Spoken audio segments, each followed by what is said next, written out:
오늘 성경 통독 13일째 신명기 4장에서 18장까지의 말씀입니다. 먼저 신명기 6장 4절에서 9절까지 말씀 보겠습니다. 제가 읽겠습니다. 이스라엘아 들으라. 우리 하나님 여호와는 오직 유일한 여호와시니 너는 마음을 다하고 뜻을 다하고 힘을 다하여 내 하나님 여호와를 사랑하라. 오늘 내가 내게 명하는 이 말씀을 너는 마음에 새기고 내 자녀에게 부지런히 가르치며 집에 앉았을 때든지 길에 갈 때든지 누워있을 때든지 일어날 때든지 이 말씀을 강론할 것이며 너는 또 그것을 내 손목에 매어 기호를 삼으며 내 비간에 붙여 표를 삼고 또 내 집 문설주와 바깥문에 기록할지니라. 아멘. 신앙은 한 분이신 하나님을 사랑하는 것입니다. 마음을 다하고 뜻을 다하고 힘을 다하여 사랑하는 것, 그것이 바로 신앙입니다. 하나님을 사랑하라 라고 요구하시는데 왜 하나님을 사랑해야 할까요? 하나님을 사랑하지 않으면 저주받기 때문이 아닙니다. 사랑이라고 하는 것은 강요에 의해 되어지는 것이 아닙니다. 사랑하기 위해서는 감동이 있어야 합니다. 마음에서 우러나올 때 진정한 사랑을 할 수 있습니다. 하나님을 사랑하기 위해서 우리에게 필요한 것은 하나님의 사랑을 알아야 합니다. 우리가 하나님을 사랑하는 이유가 무엇인가? 하나님을 사랑할 수밖에 없는 이유는 하나님이 우리를 먼저 사랑하셨기 때문입니다. 세상에는 다양한 종교와 다양한 신들이 존재합니다.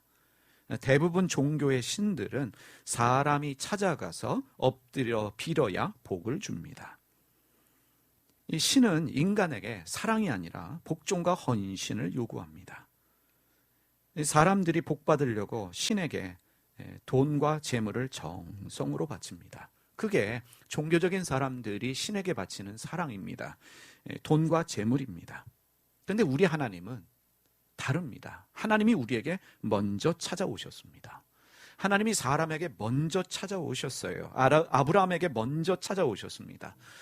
하나님 나에게 오십시오 해서 아브라함을 찾아오신 것이 아니라 하나님을 알지 못하는 아브라함에게 하나님이 먼저 찾아오셨고 이집트에서 고통당하는 이스라엘 백성들을 잊지 않고 찾아오셔서 이집트의 압제로부터 구원해 주셨습니다. 금송아지를 만들어 숭배하던 그들을 용서해 주셨고 불평하고 원망하는 이스라엘 사람들을 참으시면서 인내하시면서 결국은 하나님이 그들을 가나안 땅으로 인도하셨습니다. 그들의 열심과 노력 때문에 가나안 땅에 들어간 것이 아니라 하나님의 사랑 때문입니다. 심지어 하나님은 인간의 죄를 용서하시기 위해서 우리를 찾아오셨고 당신을 십자가에 못 박으심으로 말미암아 우리를 용서하시고 우리를 구원하셨습니다. 하나님은 우리를 위해 희생하시는 하나님이십니다. 그래서 요한일서 4장 16절에 이렇게 말씀하십니다.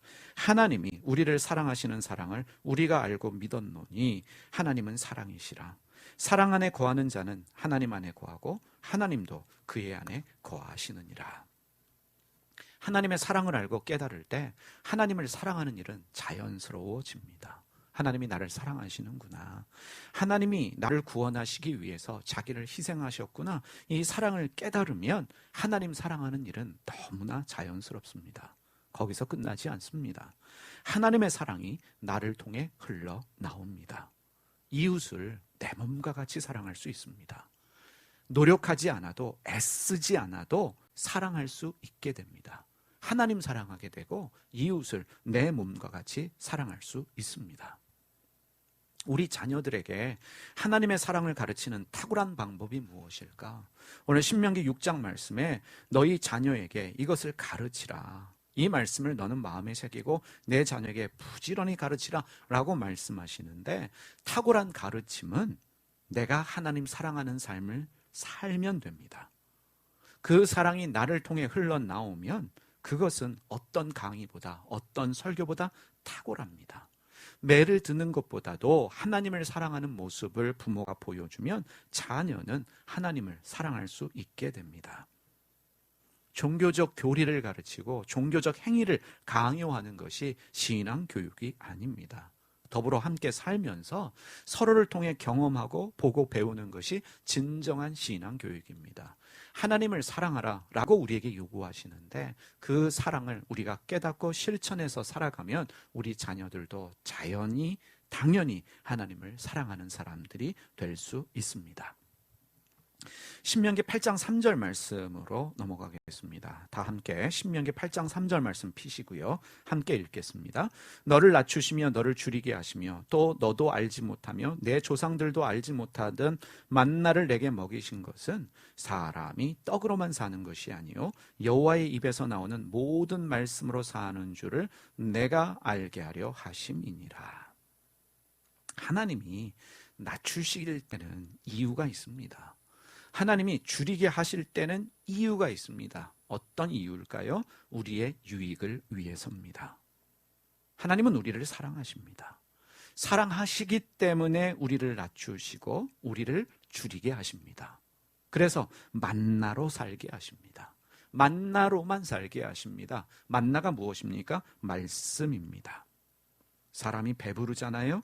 힘이 있고 배부르면 조금만 잘 나가면 자기가 잘나서 그렇게 사는 것처럼 착각을 합니다. 하나님을 믿어요 라고 말하면서도 하나님 없이도 살 수 있다고 믿는 것이 인간의 죄성이자 연약함입니다. 그래서 하나님은 택하신 자들을 간섭하고 다루십니다. 낮추시고 배고픈 상황을 허락하셔서 말씀만 붙들고 살게 하십니다. 그런 상황에서 읽는 성경 말씀이 얼마나 힘이 되고 위로가 되는지는 경험한 사람만이 알 수 있어요. 고난당할 때 읽는 성경 말씀, 내가 줄이고 내가 힘들 때 읽는 성경 말씀은 달라도 뭐가 다릅니다. 경험한 사람은 이것이 무슨 뜻인지 알 수 있습니다. 하나님은 우리가 그렇게 살아가도록 우리를 간섭하십니다. 하나님의 말씀, 만나로만 살아가도록, 하나님으로만 살아가도록 우리를 간섭하십니다. 믿음의 사람은 하나님의 말씀으로 살아야 합니다. 그 말씀에 우리의 생명이 있고 소망이 있다는 것을 여러분 기억하시길 바랍니다. 만나로만 살아야 합니다. 여호와의 입에서 나오는 모든 말씀으로 살아야 합니다. 그것을 알게 하시기 위해서 우리를 낮추시고 줄이게 하시며 또 우리에게 만나만 허락하여 주시는 것입니다. 자, 10장 말씀으로 가겠습니다. 10장 16절에서 19절 말씀 우리가 함께 피셔서 저와 함께 16절에서 19절 말씀 읽어보도록 하겠습니다. 그러므로 너희는 마음에 할례를 행하고 다시는 목을 곧게 하지 말라. 너희의 하나님 여호와는 신 가운데 신이시며 주 가운데 주시요 크고 능하시며 두려우신 하나님이시라. 사람을 외모로 보지 아니하시며 뇌물을 받지 아니하시고 고아와 과부를 위하여 정의를 행하시며 나그네를 사랑하여 그에게 떡과 옷을 주시나니 너희는 나그네를 사랑하라. 전에 너희도 애굽 땅에서 나그네 되었음이니라. 이 바리새인들은요, 자기들이 만들어 놓은 종교적 신념에 사로잡혀서 자기들의 생각과 주장만이 진리라고 여겼습니다. 그래서 자기들과 생각이 다른 사람을 적으로 간주하고 제거하려고 했습니다. 다른 사람에 대한 배려, 이해보다는 종교적 교리가 더 중요했습니다. 종교적 신념이 더 중요했습니다. 그래서 그들에게 안식일은 사람을 위한 날이 아니라 사람이 안식일을 위해 존재하고 그리고 안식일에 자기들이 정해놓은 법대로 행하는 것이 참다운 신앙인이다 라고 여겼습니다. 다시 말하면 자신들이 하나님이고 자신들이 만들어 놓은 법이 진짜 법이다 라고 여겼던 것입니다. 마음이 굳은 사람의 특징입니다. 사람이 마음이 굳어지면 고집이 세워지고 대화가 불가능합니다. 마음이 굳어진 사람은 더 이상 배우려는 마음이 없습니다. 마음에 굳은 살이 배겼기 때문입니다. 그래서 마음의 할례를 행하는 것은 마음에 생겨난 굳은 살을 제거하는 것입니다. 그래서 말씀하십니다. 너희는 마음에 할례를 행하고 라고 말씀하셔요. 마음에 굳은 살이 생겨나면 목도 굳어집니다. 교만하고 오만한 사람이 되어집니다. 편견으로 가득 찬 사람이 되어집니다. 사람이 하나님 닮으려는 마음을 가지지 못합니다. 내 고집대로 살아갑니다. 그러면 마음에 생겨난 굳은 마음을 제거하려면 어떻게 해야 되는가? 먼저는 우리 안에 하나님 닮고자 하는 열심과 노력이 있어야 합니다. 신앙은 복을 받는 것이 목적이 아닙니다. 신앙은 죄로 인해 망가진 하나님의 형상을 우리 안에 회복하는 것입니다. 잘 믿어서 열심히 믿어서 복 받자, 이게 신앙이 아니라 죄로 인해 망가진 나의 모습을 보면서 우리 안에 하나님 주셨던 그 하나님의 형상을 회복하자. 그래서 은혜가 필요하고, 그래서 하나님이 우리에게 아들 예수 그리스도를 보내셔서 십자가의 피를 우리에게 허락하여 주신 것입니다. 그래서 마음이 굳어지면 다른 사람을 사랑할 수가 없어요. 그래서 이 마음의 굳어짐을 제거하면, 마음의 할례를 받으면 사람은 하나님의 형상을 회복해서 다른 사람을 사랑할 수 있습니다. 사람을 차별하지 않아요. 오늘 말씀에 하나님은 사람을 외모로 보지 아니하시며 뇌물을 받지 아니하시고 고아와 과부를 위하여 정의를 행하시며 나그네를 사랑한다라고 말씀하는데, 마음의 굳어짐이 제거되어지면 뇌물도 거부하고 가난하고 소외된 자들을 돌보는 마음이 생깁니다. 나그네를 사랑하는 마음이 우리 안에 생겨나게 됩니다. 이것이 마음의 할례 받은 사람입니다. 겸손한 사람입니다. 하나님이 우리에게 마음의 할례를 행하여 주셔서 우리 마음에 굳은 살이 벗겨지면, 굳은 살이 제거되어지면 하나님 닮은 모습들이 나타날 수 있습니다. 특별히 나그네는 외국인을 말합니다. 다시 말하면 나와 다른 타인을 말합니다. 나와 다르다라고 말할 수 있는 이웃입니다. 그래서 하나님의 마음을 가진 사람, 마음의 굳은 살을 제거한 사람, 마음의 할례를 받은 사람은 어떠한 편견을 가지고 이웃을 차별하는 것이 아니라 열려진 마음 자세를 가지고 그들을 사랑하고 섬길 수 있습니다. 주님 안에서 우리는 한 형제요 한 자매다라는 마음을 가집니다.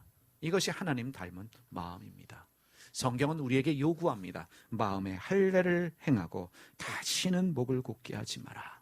그래서 우리는 날마다 말씀을 읽으면서 기도해야 될 기도 제목이 있습니다. 주님, 제 마음에 굳은 살을 제거하여 주십시오. 이것이 우리의 기도 제목이어야 합니다. 신명기 12장 말씀으로 가겠습니다. 신명기 12장 10절부터 우리가 보겠습니다. 신명기 12장 10절부터 우리가 보겠습니다. 너희가 요단을 건너 너희 하나님 여호와께서 너희에게 기업으로 주시는 땅에 거주하게 될 때 너는 여호와께서 너희에게 너희 주의 모든 대적을 이기게 하시고 너희에게 안식을 주사 너희를 평안히 거주하게 하실 때에 너희는 너희의 하나님 여호와께서 자기 이름을 두시려고 택하신 그곳으로 내가 명령하는 모든 것을 가지고 갈지니 곧 너희의 번제와 너희의 희생과 너희의 11조와 너희 손의 거제와 너희가 여호와께서 원하시는 모든 아름다운 선물을 가져가고 너희와 너희 자녀와 노비와 함께 너희의 하나님 여호와 앞에서 즐거워할 것이요 내 성중에 있는 레위인과도 그리할지니 레위인은 너희 중에 분깃이나 기업이 없습니다. 너는 삼가서 내게 보이는 아무 곳에서나 번제를 드리지 말고 오직 너희의 한 지파 중에 여호와께서 택하실 그곳에서 번제를 드리고 또 내가 내게 명령하는 모든 것을 거기서 행할지니라. 자, 이 말씀 우리에게 중요한 말씀입니다. 이 가나안 땅에 정착하게 되는 이스라엘 백성들이 하나님이 택하신 그곳에서 예배하고 헌금하며 헌신해야만 합니다. 눈에 보이는 아무 데서나 예배하는 것이 아니라 내가 원하는 곳에서 번제를 드리는 것이 아니라 택하신 곳에서 번제를 드려야 합니다. 이 말씀은 무엇일까요? 신앙생활의 중요한 세 가지를 우리에게 말씀하십니다. 네가 원하는 곳에서 번제를 드리지 말고 내가 명령한 곳에서 주님이 택하신 그곳에서 번제를 드려라, 예배를 드려라 라고 말씀하고 있습니다. 이 말씀이 우리에게 주시는 중요한 세 가지가 있는데 그 첫 번째는 하나님이 주신 내 교회가 있어야 된다는 것입니다. 예배는 아무 데서나 드리는 게 아니라 내 교회에서 드려야 합니다. 내가 원하는 곳이 아니라 하나님이 나에게 허락하신 나의 교회에서 드려야 합니다. 그리고 내가 예배하는 교회에 11조와 헌금을 드릴 수 있어야 합니다. 내 교회에서 예배하고 내 교회에 하나님이 주신 은혜에 감사해서 11조와 헌금을 드릴 수 있어야 된다는 것을 신명기 12장에서 우리에게 말씀합니다. 그게 12장 10절에서 14절까지의 말씀이에요. 그러니까 신앙이라고 하는 것은요, 나를 위해 기도하는 나의 목사님이 있어야 합니다. 교회가 없이는 신앙 성장이 불가능합니다. 신앙 성장은 내 교회가 있어야 합니다. 내가 예배하는 내 교회, 나를 위해 기도하는 목사님이 계시는 내 교회, 내가 11조를 드리고 헌금할 수 있는 내 교회가 있어야 합니다. 두 번째로 이웃을 섬겨야 합니다. 교회는 좋은 교회를 다녀야 합니다. 좋은 교회는 어떠한 교회인가? 교우들이 함께 나눔과 섬김을 실천하는 교회입니다. 섬김을 배우고 실천하는 일은 신앙 성장에 필수적입니다. 교회를 통해 다른 사람 섬기는 것을 배울 수 있어야 합니다. 교회를 통해 어려운 이웃을 돌보는 것을 실천할 수 있어야 합니다. 섬김은 사람에게 큰 기쁨이 됩니다. 성장의 기회가 되어집니다. 오늘 말씀에도 보니까 하나님께서 원하시는 모든 아름다운 소원물을 가져가고 너희와 너희의 자녀와 노비와 함께 너희 하나님 여호와 앞에서 즐거워할 것이요 내 성중에 있는 레위인가도 그리할지니 레위는 너희 중에 분깃이나 기업이 없음이라 라고 말씀하고 있죠. 이웃을 섬기는 일과 더불어서 세 번째로 신앙생활에 있어서 중요한 것은 주의 종을 섬겨야 합니다. 이 말은 목회자를 잘 섬기면 복 받는다라는 뜻이 아닙니다. 귀한 것을 함께 나누면서 하나님 일에 헌신된 사람을 존중히 여기는 나의 마음의 표현을 얘기하고 있습니다. 주님의 종을 섬기는 일은 주님의 종에게 주님이 공급하시는 축복의 통로가 되는 것입니다. 레위인을 잘 섬겨라. 왜냐하면 레위인은 분깃이 없습니다. 받은 기업이 없습니다. 오직 하나님께서 주시는 것으로만 살 수 있기 때문입니다. 그래서 신명기 12장 19절에도 이렇게 말씀합니다. 너는 삼가 내 중에 거주하는 동안에 레위인을 저버리지 말지니라. 레위인들을 돌보라는 것입니다. 히브리서 13장 17절에도 말씀합니다. 너희를 인도하는 자들에게 순종하고 복종하라. 그들은 너희 영혼을 위하여 경성하기를 자신들이 청산할 자인 것 같이 하느니라. 그들로 하여금 즐거움으로 이것을 하게 하고 근심으로 하게 하지 말라. 그렇지 않으면 너희에게 유익이 없느니라.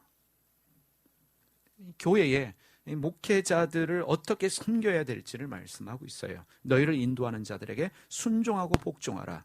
그들은 너희 영혼을 위하여 경성하기를 자신들이 청산할 자인 것처럼 한다. 그래서 이것을 즐거움으로 하게 하고 근심으로 하게 하지 마라. 만약에 말씀을 가르치는 자나 목양하는 자가 근심하면 너에게 유익이 없다라고 이야기합니다. 주님의 종들은 철저히 주님이 주시는 것으로만 살아야 합니다. 또한 성도들은 이 신명기 말씀에 레위인들을 잘 돌보라고 이야기한 것처럼 주님의 종들, 목회자들을 잘 섬겨야 합니다. 그래서요, 여러분, 목회자에 대한 신뢰가 없고 비판하는 마음이 생기면 그 교회는 떠나는 것이 좋습니다. 목회자도 괴롭고 나도 힘듭니다. 그래서 교회의 생활, 신앙생활은 목회자에 대한 신뢰가 있어야 하고 목회자와 좋은 관계가 유지되어져야 합니다. 그것이 없다면 상처만 받고 교회 다니는 것도 힘들어집니다. 13장 1절에서 5절 제가 읽겠습니다. 너희 중에 선지자나 꿈꾸는 자가 일어나서 이적과 기사를 내게 보이고 그가 내게 말한 그 이적과 기사가 이루어지고 너희가 알지 못하던 다른 신들을 우리가 따라 섬기고자 말할지라도 너는 그 선지자나 꿈꾸는 자의 말을 청종하지 말라. 이는 너희 하나님 여호와께서 너희가 마음을 다하고 뜻을 다하여 너희의 하나님 여호와를 사랑하는 여부를 알려하사 너희를 시험하심이니라. 너희는 너희의 하나님 여호와를 따르며 그를 경외하며 그의 명령을 지키며 그의 목소리를 청종하며 그를 섬기며 그를 의지하며 그런 선지자나 꿈꾸는 자는 죽이라. 이는 그가 너희에게 너희를 애굽 땅에서 인도하여 내시며 종되었던 집에서 속량하신 너희 하나님 여호와를 배반하게 하려 하며 너희의 하나님 여호와께서 내게 행하신 행하라 명령하신 도에서 너를 꿰어내려고 말하였습니다. 너는 이같이 하여 너희 중에서 악을 제할지니라. 이 종교적인 사람의 특징은 기적을 따라갑니다. 사람들은 기적이 있어야 진짜 종교다라고 말을 합니다. 눈에 보이는 어떠한 이적이 있어야 진짜 종교라고 믿는데, 여러분 아시다시피 무당도 병 고칠 수 있고요, 무당도 예언을 할 수 있습니다. 그래서 이 무당을 진짜 종교인이다, 진짜 종교다라고 말할 수 있겠습니까? 근데 종교적인 이 특징이 있는 사람들, 종교성이 강한 사람들은 이런 기적을 행하는 사람들을 추종합니다. 따라다닙니다. 그리고 대단하다고 말하면서 이제 부추기기 시작하죠. 이단의 교주들이 그렇습니다. 이단들의 특징은 이 조작된 기적을 통해서라도 이 교주를 대단하게 만듭니다. 그래서 우리만이 진짜다라고 홍보를 하지요. 그런데 여러분, 신앙은 기적을 따라다니는 것이 아니라 하나님 말씀을 따라가는 것입니다. 하나님 말씀을 따라가는 것이 신앙입니다. 기적이 사람을 변화시키는 것이 절대로 아닙니다. 기적을 본다고 사람이 변화되지 않습니다. 말씀이 사람을 변화시키십니다. 오병이어의 기적이 일어났습니다. 떡 5개와 물고기 2마리로 남자만 5,000명이 먹었어요. 수많은 사람들이 떡 5개와 물고기 2마리로 먹으니 이런 기적이 어디 있습니까? 그런데요, 오병이어의 기적이 일어난 후에 예수님의 말씀을 듣던 사람들이 예수님이 말씀을 너무 어렵게 한다, 무슨 얘기인지 이해가 되지 않는다 라고 말하면서 예수님을 떠났습니다. 여러분, 요한복음 6장 65절에서 68절 말씀에 보면 또 이르시되 그러므로 전에 너희에게 말하기를 내 아버지께서 오게 하여 주지 아니하시면 누구든지 내게 올 수 없다 하였노라 하시니라. 그때부터 그의 제자 중에서 많은 사람이 떠나가고, 한두 사람이 떠나간 것이 아니라 많은 사람이 떠나가고 오병이어의 기적 이후입니다. 다시 그와 함께 다니지 아니하더라. 예수께서 12제자에게 이르시되 너희도 가려느냐? 시몬 베드로가 대답하되 주여, 영생의 말씀이 주께 있사오니 우리가 누구에게로 가오리까? 영생의 말씀이 주님께 있는데 우리가 어디로 가겠습니까?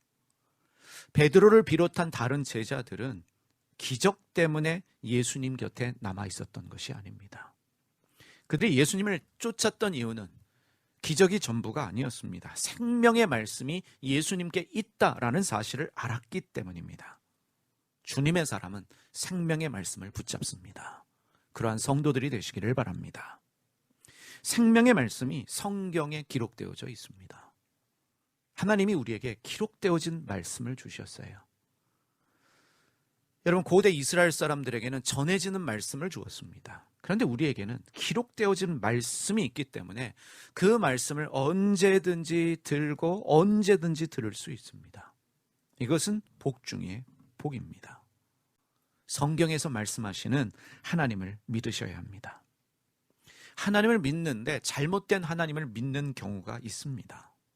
예를 들면 귀신을 쫓아야 한다며 가족끼리 폭력을 강요하는 그러한 하나님을 믿는 종교단체들도 있어요. 십자가는 달고 있는데, 목사가 설교는 하는데, 세례도 주고 성찬도 하는데, 귀신 쫓아야 된다고 엄마 나와라, 딸 나와라. 지금 엄마 안에 귀신이 있으니까 딸이 엄마의 뺨을 때려야 된다. 갑자기 어떤 딸을 낳으라고 하더니 너는 너무 음란 귀신에 씌여 있다, 가위 가져와 라고 하면서 그 예배 중에 가위로 머리카락을 자릅니다. 한두 사람이 그런 교회에 다니면 여러분 문제가 되지 않겠지요. 수많은 사람들이 재산을 갖다 바치면서 추종합니다. 기적이 일어난대요. 여러분, 이 하나님이 정말 성경에서 말씀하시는 하나님이겠습니까? 사이비 목사가 예언을 하고 기적을 행하는데 하나님이 이런 하나님이다, 딸이 엄마의 뺨을 때려서라도 귀신을 쫓기 원하시는 그런 하나님, 여러분이라면 믿으시겠습니까? 그런 하나님을 성경에서 가르치고 있습니까? 하나님은 폭력을 강요하시는 하나님이 아닙니다.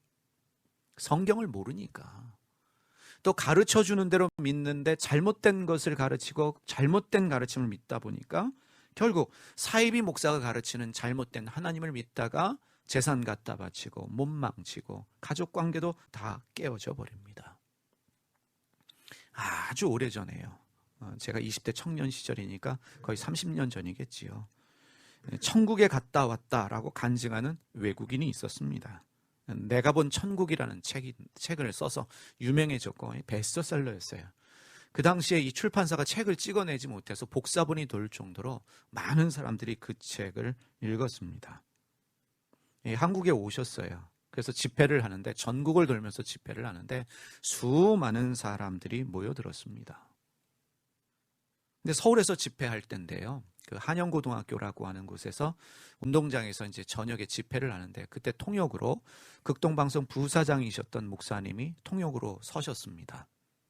신학을 미국에서 하셨고 상당히 성경에 대해서 해박하신 분인데, 통역을 하시는데, 통역을 하다 보니까 성경에 없는 비성경적인 이야기들이 줄을 이루는 거예요. 이건 비성경적이고 성경에도 없는 이야기고 이것은 잘못됐다. 그래서 중간에 당신은 지금 성경에 없는 이야기를 한다 라고 말하면서 중간에 통역을 포기하고 내려오셨습니다. 사실 그때 이분은 많은 비난을 받아야 했습니다. 누가 옳은지는 나중에 판명이 되었지요. 더 이상 비성경적인 이야기들을 아무리 설교라고 할지라도 통역할 수 없다는 것이 그분의 주장이었습니다. 여러분, 예언은 못해도 방언은 못해도 성경은 알아야 합니다. 예언을 하고 방언은 하는데 성경도 모르고 체험만 강조한다면 그것이 진짜 신앙이다라고 말할 수 있겠습니까? 물론 체험하는 것도 중요합니다. 그러나 가장 근본적인 것은 성경을 알아야 합니다. 영광장로교회 교우 여러분, 성경을 열심히 읽으시길 바랍니다. 그리고 제대로 아시는 게 중요합니다. 성경을 배우고 성경에 대한 깊은 이해를 가지면서, 계속 반복해서 말씀드리지만 손가락이 달을 가르칠 때 손가락을 보는 것이 아니라 달을 보아야 하는 것처럼 성경이 가르치고 있는 것이 어디인가, 성경이 궁극적으로 목적하는 바가 무엇인가를 우리가 알아야 합니다. 이 종교개혁 당시에 종교개혁자들이 라틴어로 된 5가지 솔라를 만들었습니다. 오직 이것만 있으면 된다. 이 솔라가 라틴어로 오직이라는 뜻인데, 오직 이것만 있으면 된다. 그래서 일반적으로 5가지 솔라, five solas라고 얘기하는데, 바로 이것이 우리의 정체성이고 이것을 추구하는 것이 참 신앙인입니다. 그 첫 번째가 솔라 스크립투라, 오직 성경만 있으면 된다는 것입니다. 성경만 있으면 된다.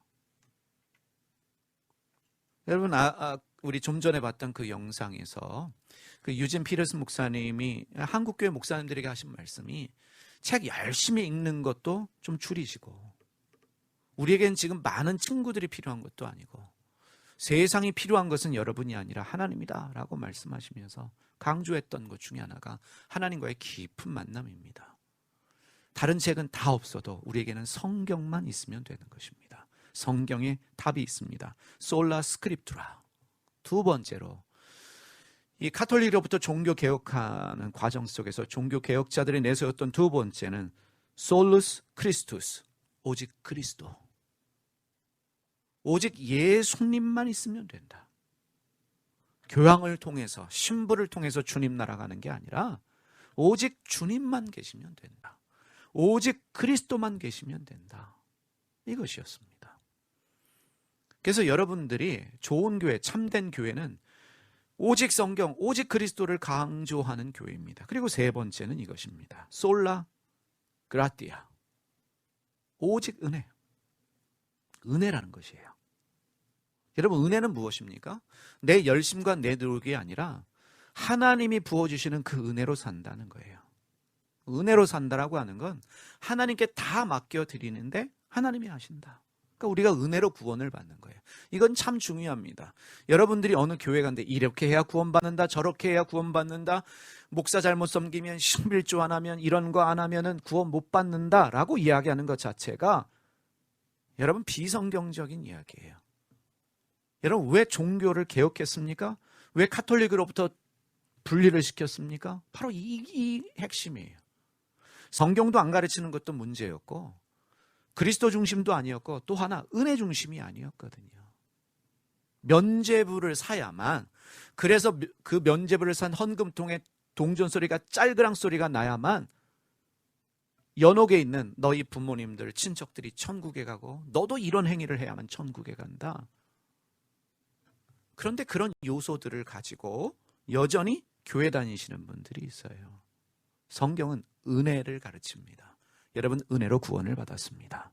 그래서 기억하세요. 여러분이 어디에 가든 어디서 신앙생활을 하든 솔라 그라티아, 이 은혜를 제대로 가르치는 교회를 가셔야 합니다. 네 번째로 솔라 피데예요. 오직 믿음. 믿음으로 구원을 받는 거예요. 믿음으로요. 이건 신비입니다. 믿어서 구원을 받는 거예요. 다섯 번째로 우리 교회 앞에 써 있는 거죠. 솔리데오 글로리아. 솔리데오 글로리아. 오직 하나님께 영광. 이 다섯 가지가 올바른 신앙의 기초가 되는 것들입니다. 우리의 정체성이에요. 이것을 추구하는 게 참 신앙인입니다.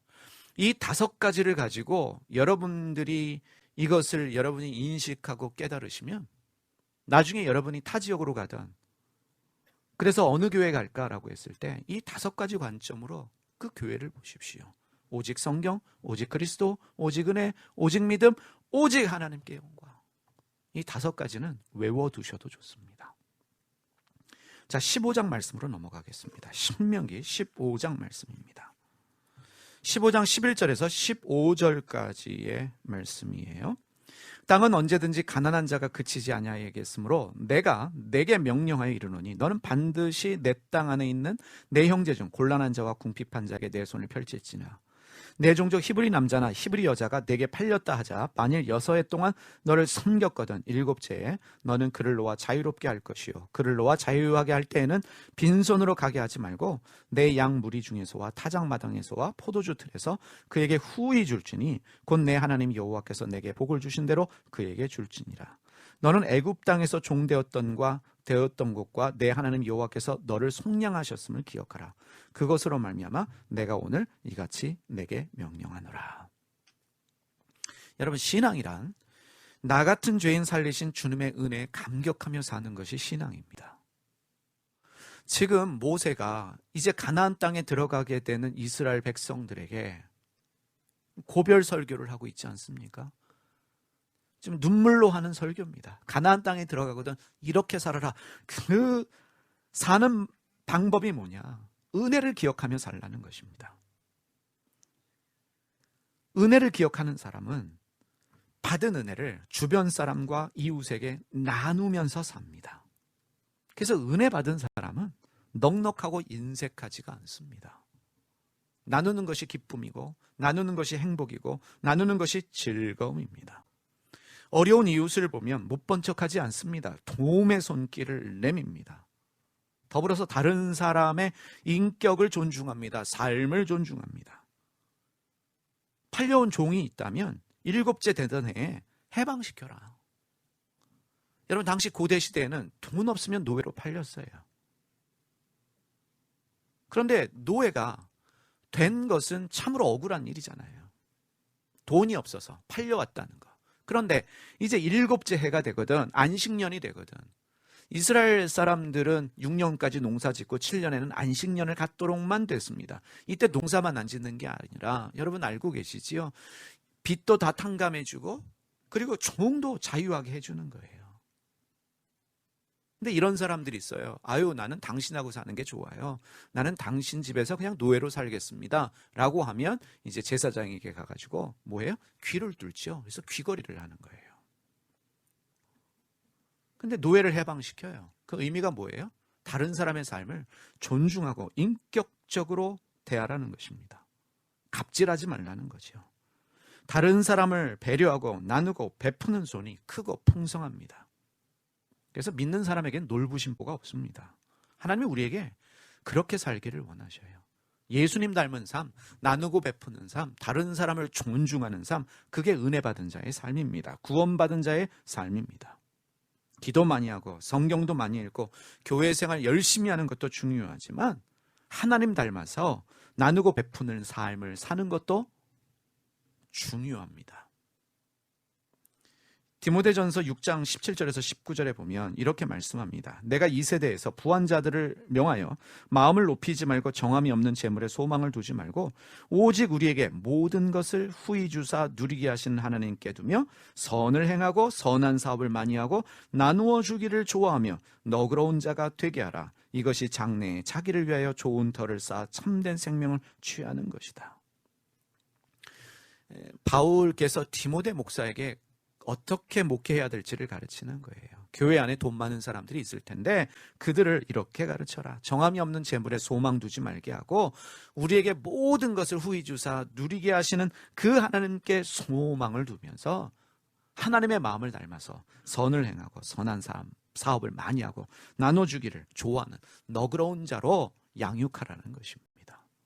그래서 근본적으로 구원받은 자는 통이 큽니다. 나눠주기를 좋아합니다. 절대로 인색하지 않습니다. 히브리서 13장 16절에 그래서 이렇게 말씀합니다. 오직 선을 행함과 서로 나누어 주기를 잊지 말라. 하나님은 이 같은 제사를 기뻐하시느니라. 예배라는 거예요. 여러분, 우리가 오늘은 친교가 없지만 매주 여러분들이 이 화목제물로 친교합니다. 그것도 주님이 받으시는 제사입니다. 예배예요. 그냥 내가 떡을 했다, 그래서 사람들이 맛있게 먹었다가 아니라 그게 하나님이 받으시는 예배라는 것입니다. 하나님이 이 같은 예배를 기뻐하십니다. 선을 행함과 나누어 주기를 잊지 마라. 이것을 지금 당부하고 권면하고 있습니다.